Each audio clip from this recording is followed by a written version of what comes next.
ازاي تخلي فلوسك تشتغل وتكبر لوحدها؟ الفترة دي بقينا بنسمع مصطلح اقساط على 12 سنة.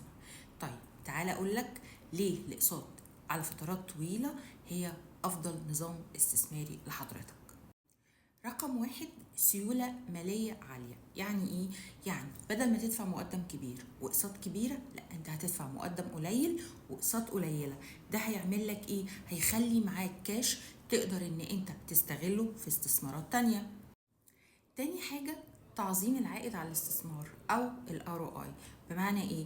بمعنى ان احنا دافعين مقدم قليل ودافعين اقساط قليلة، واحنا في سوق اسعاره بتزيد كل يوم، وخصوصا في الاماكن اللي عليها طلب زي العاصمة الادارية، زي الساحل الشمالي، زي التجمع السادس، زي برضو منطقة نيو زايد والمشاريع الجديدة فيها. السعر عمال يزيد بس احنا دافعين مقدم قليل واقساط قليلة، يعني احنا مش دافعين رقم كبير، فده بيدينا ROI عالي.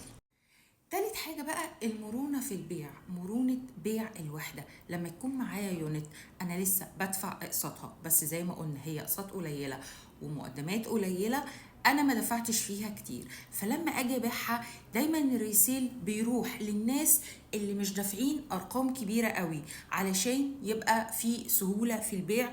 اللي جاي يشتري من حضرتك مش عايز يدفع بالك كبير، فلما تكون حضرتك مش دافع رقم كبير قوي في اليونت مع الاوفر طبعا اللي انت هتطلبه، فبالتالي ده بيدينا مرونة اكتر وسهولة اكتر في موضوع الريسيل. مخاطر اقل. يعني ايه؟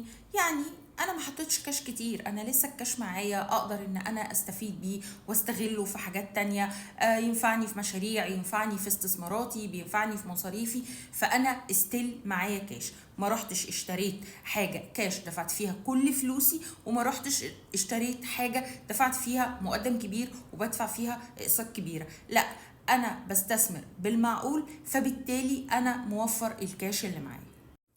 واخيرا في طرق كتيره جدا جدا للاستثمار، بس اهم حاجه فيها ان احنا لما نيجي نستثمر واحنا بنفكر صح، نخلي استثمارنا هو اللي يشتغل لصالحنا، مش احنا اللي بنشتغل علشان نصرف على الاستثمار بتاعنا. فده مهم جدا ان احنا نفكر فيه ونحسبه كويس واحنا بنستثمر. واخيرا لو انتم محتاجين تعرفوا ايه الاستثمارات اللي موجوده حاليا اللي فيها نظام مقدم قليل واقساط طويله، كلموني وانا هقدر اساعدكم ان شاء الله. شكرا لكم.